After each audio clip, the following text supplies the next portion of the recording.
verdade, último dia nang aqui, mamira houve confusão, verdade, riba rural media não social. Bom, vamos explicar o processo para nós para do meio com Série del Caribe, maneira a maioria ainda sabe, Série del Caribe de um torneio eigenlijk de equipo ng campeão de cada liga, dus cada país sua liga, seu equipo campeão tá do meio. De caso aqui Corsou no para do meio com sua liga, com seu equipo campeão, qual tá Wildcats, mas nós não tem uma liga profissional. Essa é a buta que nós recebemos a invitação.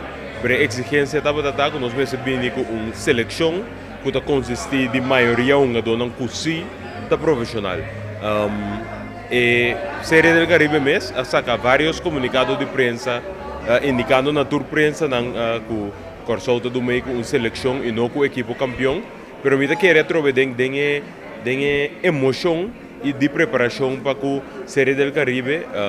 É o que o meio da imprensa costuma com o equipo campeão também na mesa subir Google então mirando que o último ano aqui nos liga tare conhecer tá facilmente botar em riba internet tá quem a sair campeão de Corsou então havia confusão com na mira que anda Wildcats sair campeão de Corsou dus tá Wildcats também bem representar Corsou mientras que esse não tem caso dus nada de um pouco confusão de que a me ainda trobe me dava de comunicação com a pessoa encarregada com comunicação e prensa de Série del Caribe. Eles sabem que na volve sacar um e-mail ayer para indicar na tour meio de prensa que o bom que o Corsou o país invitar e nada bem com seleção. Então, se quer de próximo dia na equipe também mira alguma rectificação de turno que está saliendo aqui. Cedric, nós estamos no estádio novo lá em Colanda e dentro vai tinta menos mercancia uma preciosidade de estádio. Sim, seguro. Me acordo em julho, ora me estava aqui na também, quando nós vai estádio ainda estava ainda a mitar claro.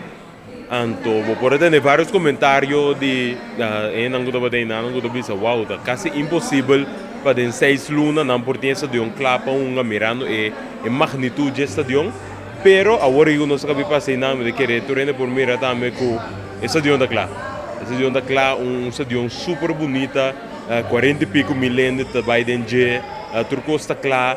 Dus me estou super contente com a logra, que nós por toque vai dentro esse estadião aí, nos mercancia também, para tur fanático que não está desse estadião disponível, nós entregar turcos. Bom por mim também mesura e quantidade de fanáticos que está interessado. Maneira que você chega, você saca t-shirt não para trado bem, mas só bem bom, se t-shirt de Corsou na mira riba Facebook, Instagram, é bem bonita, não quer, dus tem petição grande para mercancia que nós tem, rural mirando que nosso país invitar, então é algo único para mirar Corsou dentro Série del Caribe para promover, também quer que vai bem de bom também. Cedric, danke pela aclaração e naturalmente êxito na nossa equipe. Sim, danke, então nós temos tour para nos brincar com a Copa.